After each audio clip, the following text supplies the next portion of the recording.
우리가 하나님의 은혜를 받았다, 은혜를 누렸다라고 하는 것은, 은혜라는 것은 우리가 아무런 자격이 없는 자에게 하나님께서 일방적으로 베푸시는 호의다라고 이렇게 말할 수 있습니다.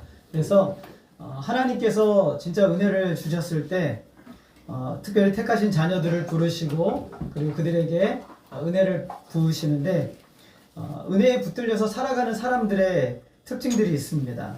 정말 하나님의 은혜를 우리가 경험하게 되면 내가 내 힘으로는 할 수 없는 일들을 하게 되고 그리고 내 열정으로 내가 나의 어떤 한계 안에서 할 수 없는 일들을 하게 되는 역사들이 일어납니다. 그리고 무엇을 할 때 감사가 넘치게 되고 하나님이 나에게 맡겨주셨다는 것 자체만으로도 감사하게 되는 그런 삶으로 바뀌게 되죠.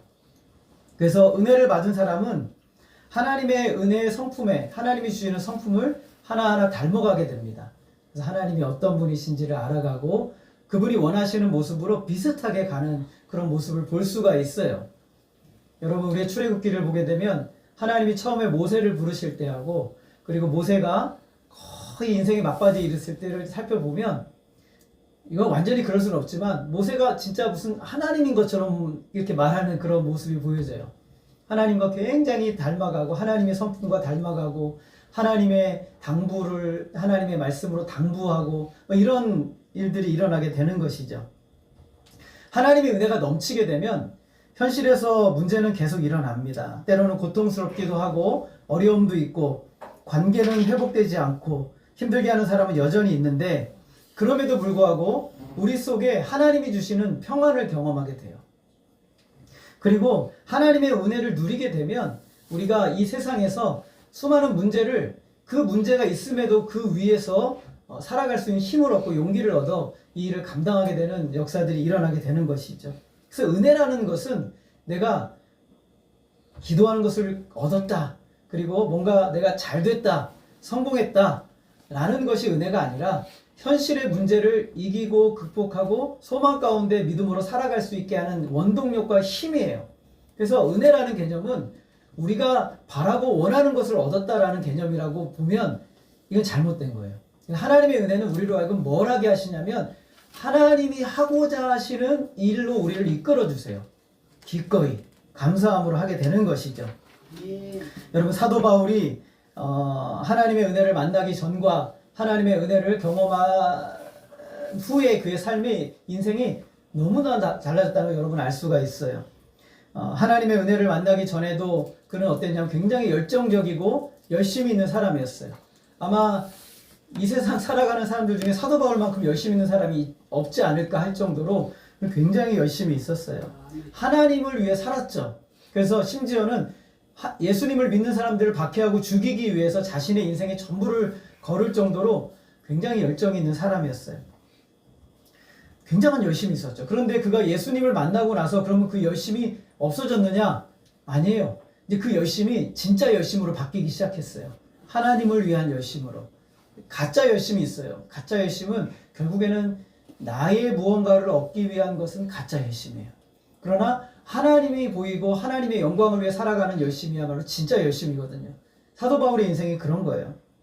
그래서 이 은혜가 폭포수처럼 부어지자 바울이 얼마나 열심히 살았는지 1차 전도여행, 2차 전도여행 우리가 지금 살펴봤지만 3차 전도여행, 로마 여행까지 가는데 그 키로수를 대충 한번 제가 계산해 보니까 2만 킬로가 넘어요.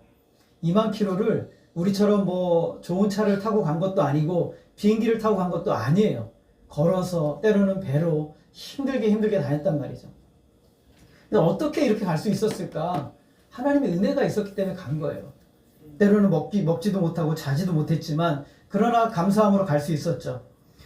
굉장히 위험한 여정이거든요. 가는 곳마다 바울을 죽이려고 하는 사람들이 있었고 그리고 위험한 상황들이 있었단 말이죠. 어떻게 이겨냈어요?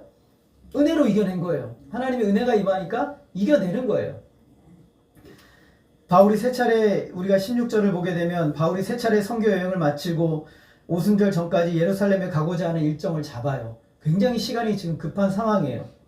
그래서 에베소에서 들려서 이제 에베소에 있는 장로들에게 말씀도 전하고 당부도 좀 하고 싶은데 뭐가 없어요? 시간이 없어요. 시간이 없으니까 에베소의 장로들에게 편지를 보내서 너 밀레도로 좀 와라. 이렇게 편지를 한 거예요. 그래서 밀레드로 와서 사도 바울과 장로들이 만나요. 장로님들이 만나는 거죠. 그래서 무슨 얘기가 있었는가? 우리 한번 18절을 한번 읽어보겠습니다. 시작. 오매 그들에게 말하되 아시아에 들어온 첫날부터 지금까지 내가 항상 여러분 가운데서 어떻게 행하였는지를 여러분도 아는 바니. 바울이 하나님의 은혜를 받고 1차, 2차, 3차 전도 여행에 가고 그러고 아시아, 특별히 에베소에 어떻게 들어왔는지를 그들이 똑똑히 봤다라는 것이죠. 어떻게 살았는지 그리고 무엇을 말했는지 너무나 잘 아는 거예요. 바울의 고백을 통해서 우리는 은혜 받은 자의 삶이 어떤지를 분명하게 보여주고 있어요. 은혜가 폭포수처럼 임했을 때, 넘쳐 흐를 때 어떤 삶을 살아갔을지. 이게 바울이라는 영화를 제가 작년인가 재작년에 나와서 봤는데 좀 슬프게 그렸어요. 그래서 제가 좀 보면서 안타까웠던 게 있어요. 인간적인 면이 참 부각이 됐지만 사도 바울은 결코 그 길을 슬프게 가진 않았을 것이다. 하나님의 은혜가 있으면, 하나님의 은혜가 그를 이끌어가면 그 길에 기쁨이 있고 감격이 있고 소망이 있는 거예요. 자, 어떻게 19절을 우리 같이 한번 읽어보겠습니다. 시작. 곧 모든 겸손과 눈물이며 유대인의 관계로 말미암아 당한 시험을 참고 주를 섬긴 것과. 아시아에 처음 들어온 날부터 장로님들에게 말해요. 장로님들, 제가 여러분들 어떻게 섬겼는지 아시지 않습니까? 보시지 않았습니까? 라고 말해요. 여기서 제일 중요한 단어를 하나 꼽으라고 한다면 섬겼다라는 단어예요. 그러니까 이게 세 가지가 섬겼다라는 단어에 그대로 연결이 돼요. 어떻게 섬겼냐면 겸손으로 섬겼고, 눈물로 섬겼고, 그리고 시험을 인내하고 이기고 섬겼다라고 연결이 되는 거예요. 그럼 사도 바울은 이 세 가지 마음을 지금 성도들에게 얘기하면서 내가 하나님의 은혜를 받았더니 하나님이 주시는 은혜가 뭐였냐면 겸손으로 섬기게 하고 눈물로 섬기게 하고 시험을 이기게 함으로 섬기게 만들었다라고 이야기를 하고 있는 것이요. 그는 예수님을 만나기 전에도 하나님을 잘 섬겼다고 생각을 했어요. 그 섬김과 예수님을 만나고 나서의 섬김이 완전히 달라졌어요. 예수님을 만나기 전에는 자기의 열정과 자기의 의욕과 자기의 그것이 강했는데 예수님을 만나고 나니 섬기는데 섬김의 태도가 180도 바뀌어버린 거예요. 그는 겸손으로 섬겼다라고 말하고 있어요. 예수님을 만나고 나서 뭘로 섬겼다고요? 겸손으로 섬겼다라고 사도 바울이 말하고 있어요. 여러분, 예수님을 만난 사람들은 어떻게 알 수 있냐면 은혜를 경험한 사람들의 특징은 겸손해지기 시작해요. 굉장히 겸손해집니다. 예수님을 만나서 섬기는 자로 변하지만 예수님을 모르고 살 때와 예수님을 알고 살 때의 삶이 완전히 달라져요. 교만과 겸손은 완전히 정반대의 인생인 거예요. 오늘날 기독교 예수를 믿는다고 하면서 우리 마음속에 교만이 너무 가득한 것을 우리가 볼 수가 있어요. 너무 교만하죠. 겸손한 그리스도인이 된다는 것은 신앙의 본질이에요. 너무너무 중요하죠. 그러나 어려워요. 겸손이라는 것은 무엇이냐면 내가 참 교만하구나라는 걸 깨달으면 겸손한 사람인 거예요. 나 참 겸손하구나 하면 그렇죠, 참 교만한 거예요. 참 이게 영적인 법칙은 참 약간 이렇게 역설이라고 하죠. 달라요. 그래서 이 교만이라는 것은 결국은 누구에게 집중하는 거냐면 나라는 사람에게 집중하는 거예요. 내가 중심이 되는 것, 내가 온 우주의 중심이 되고 내가 모든 사건의 중심이 되려고 하는 것이 교만의 척도예요. 교만이란 말이죠. 그러면 여기서 교만이 또 어떤 게 있냐면 자기 연민도 교만이에요. 왜 자기 연민이 교만이냐면 내가 이만큼 돼야 되는데 사람들이 나를 이렇게밖에 인정을 안 해주니까 자기 연민에 빠지는 거예요. 이것도 교만이죠. 누구에게 집중하고 있어요? 자기에게 집중하고 있는 거예요. 교만은 높아진 마음도 교만이지만 자기가 높아져야 되는데 자기를 낮추는 것 때문에 자기 연민에 빠지는 것도 교만이에요. 그래서 교만의 핵심은 자기 자신에게 빠져 있는 게 교만인 거예요. 근데 교만은 하나님이 참 미워하세요. 제일 미워하시는 게 하나님이 교만이에요. 그러면 겸손은 무엇인가? 겸손은 나를 의식하지 않고 예수님께 집중하는 거예요. 예수님에게 내 생각과 모든 관점과 모든 것이 가 있는 사람이 진짜 겸손한 사람인 거예요. 참 겸손은 나를 잃어버리는 것이죠. 바울이 이걸 실제로 경험했어요. 바울은 자신이 겸손으로 섬겼다라고 말해요. 이 말이 무슨 말이냐면 24시간 나는 예수님과 동행했다는 거예요. 24시간 예수님과 함께 있었고 그랬다는 것이죠. 24시간 예수님과 함께하고 예수님을 만나면 겸손해질 수밖에 없어요. 하나님 말씀 앞에 묵묵히 들어가서 하나님이 하시는 말씀 앞에 나를 내려두면 겸손해질 수밖에 없어요. 어떻게 하나님의 기준 앞에 설 수 있는 인간이 있겠어요? 나를 낮추고 그런데 하나님이 나 같은 사람을 은혜로 불러주셨다는 사실로 인해서 감사하게 되고 겸손하게 되는 거예요. 예수님께서 한 번은 이렇게 말씀하셨어요. 야, 나는 마음이 온유하고 겸손하다. 내게 좀 배워라. 이렇게 말씀하셨어요. 그러니까 조금 가다 보니까 예수님께서 겸손하다고 하시면 성전의 테이블을 다 들러 엎으시더라고요. 예수님이 겸손하신데 갑자기 바리새인들한테 뭐라고 말씀해? 이 독사의 자식들아. 이렇게 막 독서를 막 내뱉으신단 말이죠. 예수님은 테이블을 엎으실 때조차도, 그리고 바리새인들에게 독사의 자식이라고 외칠 때조차도 겸손하셨어요. 왜냐하면 예수님은 늘 하나님께 있었기 때문에, 하나님과 함께 있기 때문에. 그것이 중요한 거예요. 이 사람이 외적으로 겸손한 척 하는 게 아니라 그가 하나님과 늘 함께하면 겸손하게 되는 거예요. 세례 요한도 겸손한 사람이었죠. 겸손은 하나님을 아는 것부터 시작해요. 그래서 세례 요한은 예수님을 바라보면서 보라, 세상 죄를 지고 가는 하나님의 어린 양이로다라고 알아봤어요. 자기 제자들이 예수님께로 가는데 섭섭해하지 않고 가라. 그분이 참 위대하신 분이다. 그분이 구원자시다. 라고 이야기를 했어요. 예수님께서 여자의 사람, 난 사람 중에서 가장 참 훌륭한 사람이 있는데, 큰 사람이 있는데 세례 요한이라고 말씀하셨어요. 그는 예수님 앞에서 뭐라고 말하냐면 그는 흥하여야 하겠고 나는 쇠하여야 하리라 라고 말했어요. 겸손의 척도가 뭐냐면 주님 앞에서 나는 계속 낮아지는 거예요. 낮아져요. 우리 영어 표현하면 레스 이건 낮춘다는 뜻, 더 낮춘다는 뜻이에요. 계속 자기를 낮추는 거예요. 나를 잊어버릴 만큼 변해가는 것이죠. 근데 우리는 요즘 내 생각이 너무 많은 거죠. 저도 그래요. 내가 너무 많아요. 내 생각이 너무 많이 빠져 있어서 내가 좋아하는 것, 내가 추구하는 것, 내가 소망하는 것, 내가 의지하는 것에 너무 빠져 있다 보니까 우리는 거기에 고립되어서 헤어나오질 못하는 거예요. 거기서 좌절하고, 거기서 낙심하고, 거기서 절망하는 거예요. 예수님은 뭐라고 말씀하세요? 나를 보라 라고 말씀하세요. 너의 시각을 나에게 고정하라. 주님, 나의 모든 생각을 주님께 고정하라. 여러분, 히브리서에서 예수를 바라보라 라는 것은 예수님께 너의 시선을 거기다 딱 고정시켜라 하는 거예요. 영어로는 fix on이에요. 그래서 거기다 고정시켜서 다른 생각이 흘러나가지 못하도록 예수님께 고정하라는 거예요. 그러면 겸손해지는 거예요. 겸손해지는 거예요. 바울은 한없이 자기가 작았어요. 예수를 믿고 난 다음에도 자기는 짐승 중에 괴수와 같다라고 이렇게 표현할 정도로 그랬어요. 그는 자기 인정을 원하지 않았어요. 인정이 남으면 겸손해질 수가 없어요. 그래요. 바울이 고백한 것처럼 가장 작은 사람보다 더 작아요. 그러니까 사도 바울이 뭐라고 말해요? 나를 좀 본받아라. 그렇게 얘기하고 있어요. 나는 예수님 본받아 사니 너희도 나를 좀 본받아라. 난 예수님과 늘 24시간 살고 있다. 라고 말하는 거예요.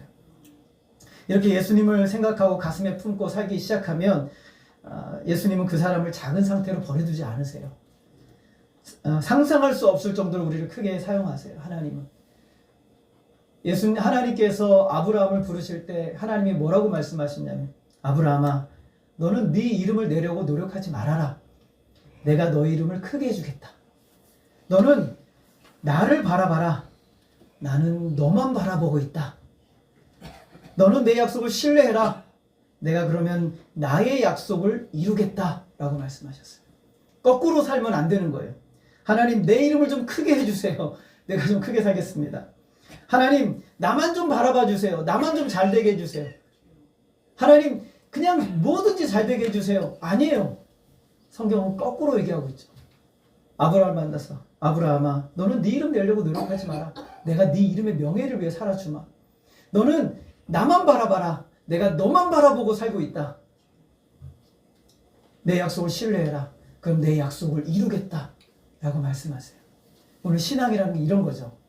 여러분, 하나님 안에서 진정한 겸손은 주님만 바라보는 것이고 내 이름을 내기 위해 노력하는 인생이 아니라 주님의 약속을 신뢰하며 사는 게 겸손한 거예요. 그러면 지금 당장 약속이 없어지고 문제가 생기고 원하는 것이 안 되더라도 우린 절망하지 않을 수 있어요. 왜냐하면 나의 시선 하나님께 있어요. 그분은 모든 것을 하실 수 있는 전능하신 하나님이시잖아요. 그분이 나만 바라보고 있으면 무슨 일이 일어나겠어요? 어마어마하게 놀라운 역사를 경험하게 되는 것이죠. 그래서 사도 바울은 이런 겸손을 경험한 거예요. 그래서 내가 너희들을 진짜 겸손으로 섬겼다라고 말하는 것은 나는 하나님 앞에서 살았다라고 표현하는 거예요. 하나님만 바라보면, 주님만 바라보며 살았다. 하나님께 온전히 의존되어 있는 사람이 참으로 겸손한 사람인 것이죠. 두 번째로 사도 바울은 뭘로 섬겼다 하냐면 눈물로 섬겼대요. 눈물로. 여러분 바울이 아시아에 에베소에 들어온 첫날부터 눈물로 섬겼대요. 그러면 우리가 이 말을 들으면 바울은 맨날 울고 다녔구나. 맞아요, 틀려요. 사람 볼 때마다 계속 울었어요. 그게 아니라 이 눈물이라는 것은 진실함과 간절함을 표현해 주는 거예요. 사도 바울이 울었겠죠. 근데 사도 바울이 눈물로 섬겼다는 것은 내가 너희들을 울어야 할 정도로 그만큼 간절하고 절박한 마음으로 진실함으로 너희들을 섬겼다라고 말하고 있어요. 여러분 성경에 보면 눈물이라는 단어가 참 많이 나와요. 제가 한번 지난 주간에 눈물이라는 단어를 막 검색해보니까 너무 많아서 이거 여러분들 말씀드릴 수가 없어요. 그 중에 대표적인 것들을 말씀하면 우리 믿음의 선배들 다윗은 이렇게 말하고 있어요. 시편 6편 6절에 보면 우리 한번 같이 읽어볼까요? 시작. 내가 탄식함으로 피곤하여 밤마다 눈물로 내 침상을 띄우며 내 요를 적시나이다. 밤마다 운대요. 여러분 밤마다 울면 우울증에 걸린 사람이잖아요. 그죠? 밤마다 탄식하면서 운대요. 뭐 때문에 울어요? 하나님 때문에 우는 거죠. 하나님 때문에. 심지어 시편 42편 3절 한번 읽어보겠습니다. 시작. 내 눈물이 주야로 내 음식이 되었도다. 그러니까 주야로, 그러니까는 다른 거 안 먹고 맨날 울면서 눈물 받아 먹는 삶을 살고 있다라고 표현하고 있어요. 하나 더 볼까요? 126편 5절 시작. 눈물을 흘리며 씨를 뿌리는 자는 기쁨으로 거두리로다. 눈물을 흘리며 씨를 뿌려요. 씨를 뿌릴 때 여러분 농부들 눈물 흘리는 거 보셨어요? 저는 한 번도 못 봤어요. 눈물을 흘리는 마음으로 뿌리는 거예요. 절박함으로. 하나님 비를 내려주세요. 하나님 여기 씨가 잘 열매 맺게 해주세요. 뿌리는 거죠. 예레미야는 남유다의 그 비극적인 결말 앞에서 예레미야는 그의 눈물이 물같이 흘렀대요. 얼마나 눈물을 많이 흘렸는지 창자가 끊어질 정도. 여러분 우리가요 눈물을 정말 많이 흘리고 감정에 복받치잖아요. 그럼 가슴이 너무 아파요. 여러분 경험하셨죠? 우리가 예수를 믿고 나서 내 죄가 깨달아지는데 제가 CCC에서 눈밭에서 기도를 하는데 내 죄가 생각이 나는데 가슴이 너무 아픈 거예요. 찢어질 정도로 내 몸이 너무 아픈 거예요. 내 죄가 생각이 나니까. 너무너무 고통스러웠어요. 한 영혼을 위해서 눈물을 흘리다가 그 영혼이 변화되지 않는 모습을 보면서 가슴이 막 찢어지고 무너지는 거예요. 그래서 예레미야는요, 내 창자가 끊어질 정도로 내가 눈물을 흘린다라고 말하고 있어요. 여러분 은혜 받으면 눈물이 나는 거예요. 하나님의 은혜가 있으면 눈물이 나는 거예요. 실제 흘리지 않아도 우리 가슴에서 눈물을 흘리게 되는 거예요.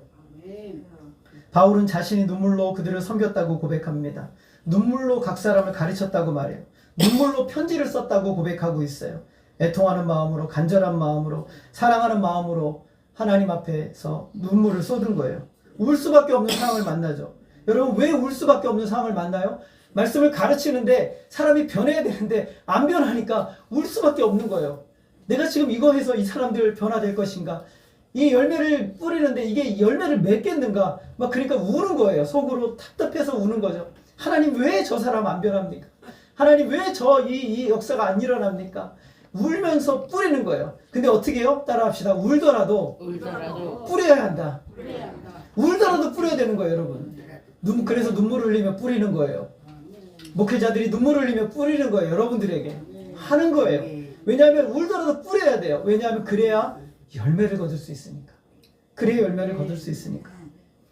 성질이 나서 우는 거 말고, 억울해서 우는 거 말고, 우리는 여러분 솔직히 우리가 고백해보면 성질 나서 울잖아요. 억울해서 울잖아요. 우리 대부분 그렇게 울잖아요. 근데 믿음의 사람들은 성질 나고 억울해도 안 울어요. 대신 언제 울어요? 영혼을 위해서 우는 거예요. 하나님 더 만나고 싶어서 우는 거예요. 하나님의 은혜를 더 충만히 경험하고 싶어서 더 성령으로 충만하게 해달라고 우는 거예요. 그 은혜가 나에게 너무 필요하다고, 나 지금 바닥났다고, 그러기 상태라고, 하나님 나는 지금 완전히 다 바닥까지 쏟아져서 일어날 힘이 없으니 나에게 은혜를 주시라고 우는 거예요. 그게 진짜예요. 그게 은혜 받은 사람인 거예요. 문제 앞에서 절박한 마음으로 하나님 앞에 우는 것이죠. 눈물이 그쳤다는 건 병든 거예요, 여러분. 우리가 신앙에 영적인 눈물을 흘리지 않는 건 병들었다는 거예요.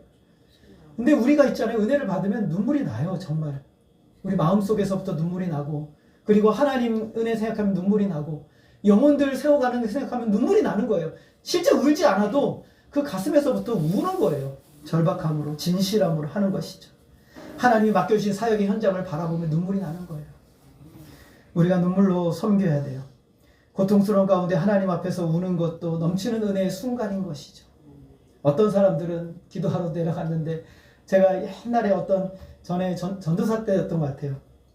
새벽에 항상 거기는 그 기도 자리를 문을 열어놔요. 그래서 제가 어느 날인가 아침에 출근해가지고 실수로, 제가 기도하러 들어간 게 아니라 실수로 뭐 가지러 이제 들어갔는데, 그 권사님이 너무 울고 계신 거예요. 권사님이. 속으로 제가, 권사님 왜 저렇게 우시나. 기도 소리는 뭐라고 말하는 건 하나도 안 들리는데 그냥 계속 울고 계시더라고요. 그럼 그게 은혜인 거예요. 그렇게 울 수 있는 게 하나님 앞에서. 이 눈물은 하나님이 그가 은혜 받기 전에 눈물과 완전히 다르죠. 자기 자신을 위해 우는 것이 아니라 하나님 나라를 위해서, 영혼을 위해서 우는 거예요. 이런 눈물을 하나님 얼마나 기뻐하시겠어요? 얼마나 기뻐하시는지 요한계시록에 보면 그 주님의 성도들의 눈물을 병 속에 담아 넣으신대요. 그 눈물을 억울해서 우는 거 말고, 화가 나서 우는 거 말고, 하나님의 영광을 위해서, 나라를 위해서, 교회를 위해서, 자녀들을 위해서, 하나님의 역사를 위해서 우는 그 눈물을 병에 담아두신대요. 무슨 말이냐면 그 눈물을 소중하게 여기신다는 거예요. 사도 바울이 말합니다. 내가 너희들 눈물로 섬긴 거 기억나지 않느냐? 나 너희들 눈물로 섬겼다. 사도 바울이 얘기하고 있어요. 세 번째 뭐라고 섬겼대요? 시험을 견디면서 섬겼대요. 시험을 견디면서. 인내하는 섬김으로 바뀌었어요. 은혜가 오면 여러분 시험을 이길 수 있어요. 시험을 이겨야 섬길 수 있어요. 여러분 자기 시험을 감당할 수 없는데 어떻게 섬기겠어요? 자기 문제 가지고 있는데 어떻게 섬기겠어요? 이번에 재밌는 게 하나 있었는데, 법무부 장관인가요? 그 사람이 이제 누구랑 질의를 하는데 그 국회의원이 물어봅니다. 당신 법무부 장관 그만두면 윤석열 대통령이 변호사 쓸 건데 그러면 당신 윤석열 대통령 변호할 거예요? 라고 봤을 때 그 사람이 뭐라고 하는지 아세요? 따라하겠습니다. 제 코가 석자입니다. 여러분 자기 코가 석자인 사람은 어떻게 하나님을 섬길 수 있겠어요? 그렇죠? 섬길 수가 없단 말이죠. 내 문제에서 빠져나오지 못하는데 어떻게 하나님을 섬길 수 있겠어요? 대부분 성도들의 가장 큰 문제는요, 문제 속에 빠져 있는 거예요. 계속 문제 속에 빠져서 하나님 요것 좀 해결해 주시면 내가 살 것 같아. 아니요. 그럼 또 옵니다. 또 와요. 옛날에 제가 목회 개척할 때 그 선배 목사님이 해주셨던 말씀이 있어요. 교회 가면 정 목사 반드시 그놈이 오거든. 그놈이 누군데? 그랬더니 그놈이 와. 그놈이 오면 힘들게 할 거야. 그런데 그 다음 말이 중요해요. 쫓아내지 마. 더한 놈이 와. 인생의 문제는요, 하나 해결하면 다음에 또 와요. 또 오고 또 와요. 시험은 여러분 죽을 때까지 있어요. 죽을 때까지 있단 말이죠. 그럼 어떻게 해야 돼요? 시험을 이기는 믿음으로 살아야 돼요. 시험을 극복하고 이겨내야 되는 거예요. 그래야만 여러분 섬길 수가 있어요. 사도 바울을 핍박하고 고통스럽게 하고 절망하게 하고 좌절하게 만드는 문제들이 왜 없었겠어요? 어마어마하죠. 영혼들을 세워놨더니 갈라디아 교회에 그 이상한 놈들이 들어가서 교회를 엉망으로 만들어 놓으면 마음에서 화가 나죠. 분노가 나죠. 제가 교회 잠깐 휴가 간다고 일주일을 비웠더니 와가지고 신천지가 들어와서 엉망으로 만들어 놓으면 제 마음이 어떻겠어요? 죽을 맛이죠. 이겨내야죠. 어떻게 이겨요? 은혜가 있어야 돼요. 하나님의 은혜가 부어져야 이길 수가 있는 것이에요. 사도 바울이 뭐라고 말합니까? 나는 수고를 넘치도록 했다라고 말하고 있어요. 옥에 갇히기도 많이 하고 매도 수없이 맞고 여러 번 죽을 뻔하고 40의 감한매를 3번이나 5번이나 맞았고 3번 태장으로, 여러분 태장은 몽둥이로 때렸다는 거죠. 그죠? 태장으로 맞았고 1번 돌로 맞고 3번 파손하고 일주일을 깊은 바다 가운데 지냈어요. 여행하면서 강의 위험과 강도의 위험과 동족의 위험과 이방인의 위험과 시내의 위험과 광야의 위험과 바다의 위험과 거짓 형제들의 위험을 내가 받았다라고 말하고 있어요. 여러분 이런 경험 해보신 적 있으세요? 교회 시험 들어서 못 나오겠다는 말 하지 마세요. 절대 하지 마세요. 그거는 하지 말아야 될 말이에요. 사도 바울처럼 여러분 시험 당해 보신 적 있으세요? 제가 볼 때 10분의 1이 뭐예요? 100분의 1도 안 돼요. 사도 바울이 이런 시험 받았으면 벌써 불신자 됐어요. 근데 바울이 어떻게 했어요? 따라하겠습니다. 우리 고린도후서 11장 28절 같이 읽겠습니다. 시작. 이외의 일은 고사하고 아직 다 날마다 내 속에 눌리는 일이 있으니 그 모든 교회를 위하여 염려하는 것이라. 여러분 이렇게 고통을 당하면 억울해서 난 죽을 것 같아요. 근데 사도 바울은 그건 아무것도 아니야. 나는 진짜 고통받는 게 있는데 뭐냐면 교회야. 사람들, 영혼들, 그것 때문에 나는 매일 잠도 못 자. 그러는 거예요. 여러분 잠 잘 주무시죠? 우리 안에 시험을 이기지 못하면 영혼을 섬길 수가 없어요. 시험은 계속 있어요, 여러분. 문제는 계속 있어요. 여러분이 호흡하는 그 순간까지 진짜 문제 좀 없었으면 좋겠다. 그럼 내일 돌아가시는 거예요. 문제 없으면 이제 하나님 부름 받는 거예요. 우린 주님 부르실 때까지 시험과 문제 가운데 있어요. 왜요? 하나님 계속 주세요. 그놈이 가면 저놈이 오고 저놈이 가면 요놈이 오고 요놈이 가면 그들이 오는 거예요. 하나님이 하시는 역사예요. 왜요? 우리를 강하고 담대하고 이마가 탄탄하여서 누구도 건드리지 못하는 아주 그냥 철옹성 같은 이마로 만들려고 하시기 위해서 하나님 우리에게 시험도 주시는 거예요. 어떻게 하라고? 이기라고. 은혜와 함께 주시는 거예요. 은혜를 통해서 이기라고 하시는 거예요. 여러분 사도 바울 도대체 어떤 사람이에요? 이 사람 돈 줬습니까? 사례비를 많이 받았어요? 아니죠. 누가 잘했다고 칭찬해 줬습니까? 천만의 말씀이에요. 가는 데마다 못했다고 나쁘다고 얘기했던 사람이에요. 왜 이러고 살아요? 이게 은혜 받은 자의 삶이에요. 은혜 받은 자의 삶. 보네포라는 목사님이 계세요. 나치 독일 시대에 나치가 잘못됐다. 히틀러 잘못됐다라고 말하면서 결국 사형당했어요. 근데 이 사람이 죽기 전에 했던 유명한 말이 있어요. 우리 한번 따라 읽어보겠습니다. 주님께서 우리를 부르셨다면 죽으라고 부르신 것이다. 여러분 주님이 부르셨어요? 대답을 못 하시겠죠? 여러분 주님이 부르셨어요? 뭐 하라고 부르셨다고요? 죽으라고 부르셨답니다. 얼마나 분명하고 명료해요. 우리가 죽지 못해서 끊임없이 내 자아가 안 죽고 내 교만이 안 죽고 내 자랑이 안 죽고 나의 그 욕망이 안 죽어서 결국에는 하나님이 안 보이는 거예요. 나한테서. 죽어야 되는 거죠. 은혜가 와야 죽는 거예요. 하나님 은혜를 경험해야 죽는 거예요. 말할 수 없는 은혜가 왔더니 그는 작아졌고 그는 눈물이 마르지 않아요. 시험을 넉넉히 견디면서 사람들을 섬기는 능력이 그에게 주어진 거예요. 그전엔 누구보다 열심히였고 종교적인 사람이었는데 이제 그리스도인으로 바뀌니까 울기 시작해요. 사람들이 사도 바울 그래요. 목사님 왜 그렇게 많이 우세요? 은혜가 오니까 그래. 목사님 어떻게 겸손하세요? 은혜가 오니까 그래. 목사님 어떻게 그런 시험을 이기세요? 은혜가 오니까 그래. 그런 거예요. 여러분 우리가 어떻게 기도해야 돼요? 하나님 저에게 그런 은혜를 부어주세요. 은혜를 저에게 부어주세요.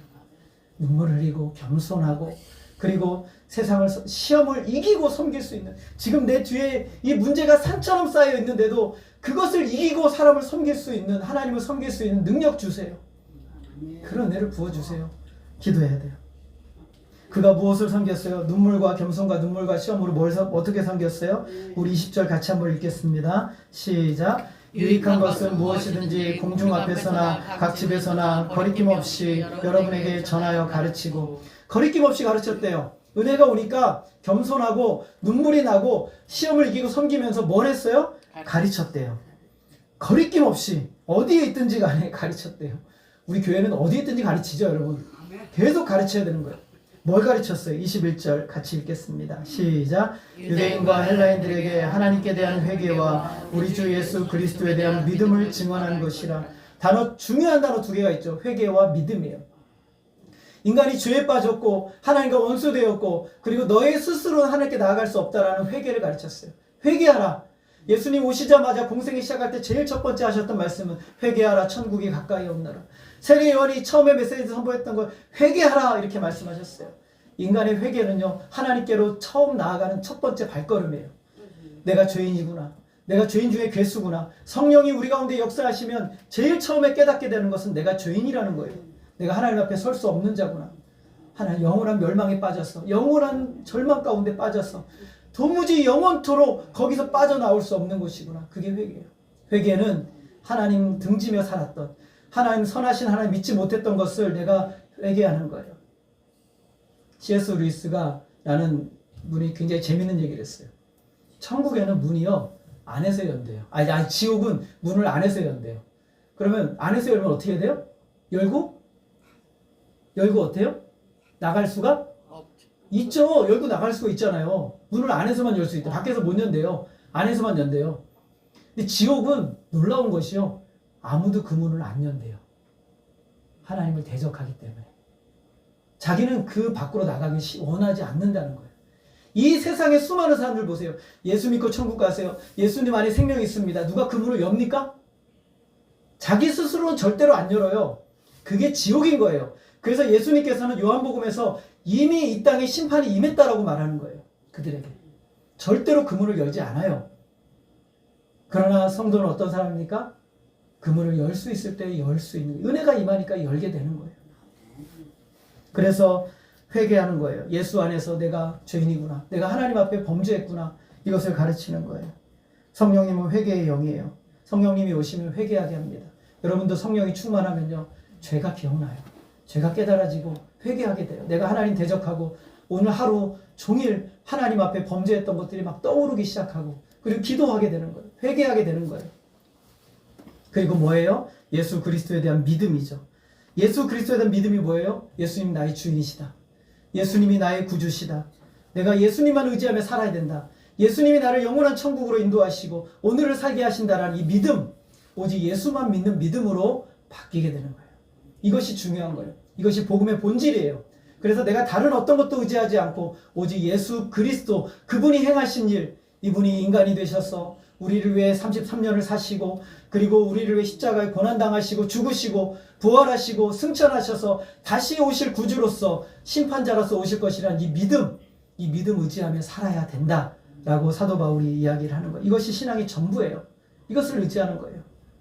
그렇게 이야기를 나누고 사도 바울이 오늘 이런 얘기하는데 22절 우리 같이 한번 읽겠습니다. 시작. 보라 이제 나는 성령에 매여 예루살렘으로 가는데 거기서 무슨 일을 당할는지 알지 못하노라. 여러분 앞으로 가는데 무슨 일 당할지 몰라요. 성령이 자기를 묶었어요. 매였다는 것은 성령이 나를 묶었어. 여러분 성령에게 묶여본 경험을 해보신 적이 있으십니까? 성령이 여러분을 묶으면 어쩔 때 우리 신앙생활을 깊이 하다 보면요. 성령이 나를 막 이끌어 가시는 경험을 해요. 굉장히 강하게. 아주 충만하게. 어디로 막 이끄시는 그런 느낌을 한단 말이죠. 근데 사도 바울이 지금 성령이 묶었어요. 묶어서 어디로 가느냐면 예루살렘으로 가요. 23절 시작. 오직 성령이 각 성에서 내게 증언하여 결박과 환난이 나를 기다린다 하시나. 성령이 각 성에서 뭐라고 말하냐면 뭐가 기다린다고요? 결박과 환난이 기다린대요. 여러분 근데 환난의 내용이 뭔지 몰라요. 결박이 어떻게 되는지도 몰라요. 여러분 예수님이 딱 나타나서 우리 김명희 권사님한테 딱 그러는 거예요. 야 내일 큰일 난다. 뭔데요? 내일 큰일 나. 이게 제일 무서운 말이에요. 그죠? 어느 날 우리 최재홍 집사님 찾아와가지고 예수님은 내일 모레 큰 어려움이 온다. 오늘부터 잠을 못 자는 거예요. 그쵸? 예수님 무슨 큰 어려움인데요? 아니 그냥 큰 어려움이 온다. 여기까지만 알려줄게. 여러분 어떻게 하시겠어요? 잠도 못 자죠. 도대체 그게 뭘까? 예수님이 크다고 하니까 굉장히 큰 건데 큰 어려움이 오는데 도대체 뭘까? 사도 바울에게 성령이 말씀하셨어요. 야, 너에게 결박과 환난이 기다리고 있다. 성령님, 어떤 결박이고 어떤 환난인가요? 제가 좀 준비해야 돼요. 아니 그냥 결박과 환난이 기다린다. 이렇게 말씀하세요. 얼마나 두려운 일이에요. 이런 얘기를 들었어요. 근데 가는 곳마다 성령이 감동받은 사람들이 말려요. 목사님, 예루살렘에 가면 큰일 납니다. 목사님 죽을 수도 있어요. 목사님 죄인으로 결박된대요. 가이사라에 가서 빌립 집사의 집을 갔더니 아가보라는 선지자가 와가지고 띠를 하나 가져다가 띠를 묶는 거예요. 그래서 뭐라면 이 사람 띠 임자가 이 사람 이렇게 될 것이다. 그 띠가 누구 띠예요? 바울의 띠란 말이죠. 눈물 흘리면서 가지 마세요, 목사님. 가지 마세요. 여러분들 뭐 제가 큰 어려움 가운데 간다면 여러분 저 말리실 건가요? 말려주세요 좀. 근데 사도 바울은 막 말렸어요. 왜냐하면 너무 소중한 사람이니까. 너무 훌륭한 사람이니까. 너무 우리에게 은혜를 참 귀한 사역을 감당했으니까. 목사님 가지 마세요. 우리랑 좀 오래 있어서 이 사역 좀 해주세요. 사도 바울이 말합니다. 우리 24절 같이 읽겠습니다. 시작. 내가 달려갈 길과 주 예수께 받은 사명 곧 하나님의 은혜의 복음을 증언하는 일을 마치려 하면은 나의 생명조차 조금도 귀한 것으로 여기지 아니하노라. 사도 바울이 말합니다. 아니 나는 가. 환난이 기다린다. 결박이 기다린다. 나는 간다. 왜냐하면 뭘 마치기 위해서요? 은혜의 복음을 증언하는 일을 마치려 하면은 하나님 주신 사명하기 위해서 나는 가야 된다라고 말하고 있어요. 그가 받은 은혜가 예루살렘에서 기다리고 있는 고난보다 더 크다는 거예요. 은혜가 흘러넘치니까 고난보다 더 큰 거예요. 내가 받은 은혜, 예루살렘에 가는 이유, 이방 땅에서 일하는 모든 일을 보고하고 동족이 구원받을 수 있다면 자신이 생명책에서 지워져도 좋다고 말할 정도로 은혜가 커진 거예요. 하나님의 은혜가 너무너무 충만한 거죠. 믿음이란, 성령 충만함이란 그런 고난이 있다고 하더라도 갈 수 있는 능력이에요. 성령 충만한 결단, 믿음의 결단은 내가 손해볼 수 있습니다 라고 고백할 수 있는 능력이에요. 여러분 진짜 능력이 뭔지 아십니까? 능력은 하나님의 일을 선택하는 게 능력이에요. 하나님의 길을 따르는 게 능력이에요. 하나님의 방법을 선택하는 게 능력이에요. 왜냐하면 능력이 없으면 선택할 수 없어요. 절대 없어요. 여러분 이익하고, 저를 보세요. 이익하고 손해하고 갈림길이 있어요. 자, 이익을 선택할래요? 손해를 선택할래요? 이익을 선택해요. 예, 이익을 선택해요. 여러분 이익을 선택하는데 여러분 하나님 힘 주세요. 용기 주세요. 감당할 수 있도록 능력을 부어주세요. 이런 기도 필요 있어요? 없어요? 없어요. 이거는 이익을 선택하는 그냥 하면 되는 거예요. 이제 손해는 뭐가 필요해요? 하나님 힘을 주세요. 용기를 주세요. 은혜를 부어주세요. 그래야만 가능한 거예요. 믿음만이 손해를 선택할 수 있게 해요. 진정한 믿음은 이익과 손해의 갈림길에서 주님을 위해서 기꺼이 손해를 선택할 수 있는 능력이에요. 능력. 오늘날 기독교인들이 왜 세상의 복에 빠져 있다고 그렇게 얘기합니까?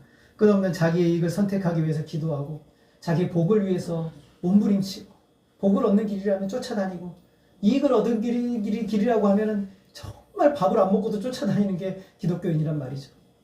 그런데 복음을 위해서 하나님 나라를 위해서 때로는 굶을 수도 있고 때로는 가난해질 수도 있고 때로는 연약해질 수도 있고 때로는 부족해질 수도 있도록 하는 것은 능력이에요. 하나님이 주시는 진정한 능력이죠. 이 길을 가기 위해서 우리는 몸부림치면서 하나님의 은혜를 부어달라고 해야 돼요. 하나님의 은혜가 우리 가운데 있어야 이 세상에서 이런 믿음의 길을 따를 수가 있어요. 이 땅의 모든 종교는 자기가 믿는 신을 달래가지고 복을 얻는 거예요. 그런데 하나님이 우리로 하여금 내가 명령하는 길을 가라고 명령하신 후에 하나님이 그의 길을 붙드시는 거예요. 하나님은 완전히 달라요. 하나님의 명령에 따르는 것이죠. 이 세상에서 손해를 원하는 사람은 없어요. 그러나 하나님의 은혜를 받은 자는 기꺼이 손해를 선택하고 영광받지 않은 자리에 설 수 있는 것이죠. 이름이 없어도 그곳에 있을 수 있는 거예요. 자발적이고 기쁨으로 할 수 있는 것이죠. 이게 믿음의 본질이에요. 여러분 어떤 게 믿음의 본질이에요? 믿음의 본질은 내가 복 받는다에 있는 게 아니에요. 믿음의 본질은 내가 하나님께 붙들리는 거예요. 그게 믿음의 본질이에요. 그래서 하나님이 나를 붙드셔서 어디라도 가는 대로 마음껏 사용하시는 거예요. 여러분 왜 다윗이 하나님 마음이 합한 사람이었어요? 다윗이 데리고 다니기가 너무 편한 사람이었던 거예요. 다윗이 일하기가 너무 좋은 사람이었어요. 너 이거 해라. 예. 너 이거 해라. 예. 너 절로 가라. 예. 너 이거 해라. 너 기다려라. 예. 너 이제 쳐라. 예. 이게 다윗이었어요. 근데 우리는 너 이거 해라. 왜요? 너 이거 해라. 왜요? 너 이리로 가라. 왜요? 이게 우리의 모습이라는 말이죠. 이해와 득실의 갈림길에 섰을 때 손해를 선택하는 사람, 하나님이 기뻐하시는 사람입니다. 예수 믿고 나서 여러분 어떤 손해를 많이 보셨습니까? 바울이 어떤 손해를 결단했습니까? 이 길은 우리 힘으로 못 가는 거예요. 여러분 믿음의 길은 우리 힘으로 못 가요. 여러분 힘으로 가고 있다면 잘못 가고 있는 거예요. 우리 전사님도 아실 거예요. 우리가 믿음으로 어떻게 이 길을 갑니까? 은혜로 가지요. 여러분 처음부터 우리가 이 길 갈 거라고 알았으면 여러분 여기 오셨겠습니까? 아니죠. 하나님의 은혜가 있어야 가는 거예요. 사도 바울이 말합니다. 나는 성령에 매여 있다라고 말하고 있어요. 모든 사람들이 다 회피하고 그리고 모든 사람들이 다 아니라고 하는데 사도 바울 혼자서 그 길을 묵묵히 걸어가면서 돌아보니 1차, 2차, 3차 전도 여행을 통해서 많은 열매들을 하나님이 거두게 하셨다. 바울이 가는 곳마다 복음의 소동이 일어나서 하나님이 영광 받으시는 역사들이 일어났더라 라는 거예요. 오늘 우리는 달려갈 길을 달려가는데 사도 바울이 말하는 것처럼 나는 내 생명을 조금도 귀한 것으로 여기지 않는다. 이게 어떻게 가능한 일일까요? 하나님의 은혜가 부어지면 되는 거예요. 내 힘으로는 안 되죠. 하나님이 하시는 것이죠. 오늘 우리가 해야 될 것은 하나님, 내가 주님께 더욱 붙들려 있고 하나님께 온전히 의존되어지고 하나님의 은혜만을 바라고 세상이 주는 것 말고 하나님이 주시는 것만 나의 것으로 삼고 살아가겠습니다. 하나님, 저에게 은혜를 부어주세요. 이렇게 고백하며 사는 거예요. 오늘 사도 바울에게 넘치는 은혜가, 넘쳐 흐르는 은혜가 부어졌어요. 그러자 사람이 완전히 달라졌어요. 다른 인생을 살기 시작해요. 아니, 너무 겸손해졌어요. 아니, 너무 눈물이 많아요. 아니, 시험을 이기면서 그 성도들을 섬기고 주님을 섬기기 시작했어요. 그의 입술에서는 회개와 예수 그리스도의 믿음이 나오기 시작을 했어요. 그리고 달려갈 길을 향해서 바라보며 달려가요. 그 길을 바라보면서 누군가는 그럽니다. 미친놈, 정신 나간 인간. 아니, 왜 그렇게 어리석은 선택을 해? 그러나 우리는 하나님 안에서 믿음으로 그를 바라볼 때 가장 고귀하고 복된 길을 선택해서 주님 앞에 나아갔던 인생이 됐던 거예요. 여러분, 우리의 인생, 하나님께 부름받아 이 땅에 살 때 여러분 무엇을 위해 사시겠습니까? 오늘 여러분, 하나님 은혜를 주세요. 은혜를 부어주세요. 무엇을 위해서 은혜를 부어달라고 하고 있어요? 하나님, 우리에게 은혜를, 진짜 은혜를 부어주셔서 하나님, 우리로 하여금 겸손하게 하시고 그리고 눈물을 흘리게 하시고 그리고 시험을 이기며 섬기면서 하나님 나라 위하여 드려질 수 있는 우리의 인생, 이제 2024년도를 넘어서 2025년도를 향해 나아갈 때 하나님 달려갈 길을 달려갈 수 있는 은혜를 나에게 좀 부어주세요. 그래서 주님 영광 위해서 나의 인생 불사를 수 있는 복된 우리의 인생 되게 해주세요. 이렇게 기도하시면서 주님 앞에 드려지시는 저와 여러분 되어지기를 주님의 이름으로 소원합니다. 기도하겠습니다. 하나님 아버지, 우리의 인생을 향한 하나님의 거룩한 부르심을 우리가 기억하게 하여 주옵소서. 어떻게 우리가 부름받았는지 주님의 십자가의 그 고귀한 공로로서, 생명으로서 우리를 살리시고 생명 주신 이 자리, 이제 생명 내놓고 주님 위에 나아가라고 부르신 그 자리인 줄 믿사오니 주님 믿음으로 살아내고 주님 앞에 나아갈 수 있도록 인도하여 주옵소서. 하나님, 우리에게 이런 은혜를 부어주시사 하나님이 주신 은혜 안에서 진정한 겸손과 그리고 하나님이 주신 은혜 안에서 세상 나라가 아니라 하나님 나라를 위한 눈물이 있으며 그리고 하나님, 우리를 통해서 시험을 이기며 섬기는 놀라운 역사들이 흥황하게 일어나게 하여 주옵소서. 그래서 하나님, 복음의 역사로 말미암아 수많은 영혼들이 주님께로 돌아오고 날마다 한 영혼들이 주님 앞에 나와 생명 얻고 주님 앞에 나아가는 하나님 나라가 확장되고 이루어지는데 우리 온 교회가, 온 성도들이 드려질 수 있도록 인도하여 주시옵소서. 하나님, 우리의 전생에 하나님의 손에 있음을 믿사오니 주여 우리를 붙들어 주시고 주님만 바라보며 나아가는 믿음의 여정이 될 수 있도록 도와주시옵소서. 하나님께만 모든 영광 올려드리오며 예수 그리스도의 이름으로 기도하였습니다. 아멘. 우리 찬송가 302장입니다.